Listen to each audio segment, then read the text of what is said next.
Welcome. In this video, I will show you how to quickly create this type of environment with Badvisor. To add any type of background as an image, you can simply go to your 3D elements and add a skybox. Click the plus icon or directly through the elements and select Photodome. You can choose any image from our library and just click Confirm.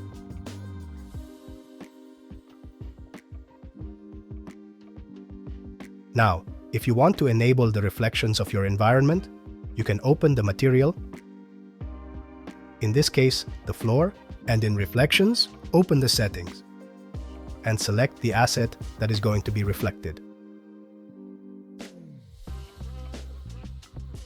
In this node, you can also change or modify the position, rotation, and size of the dome.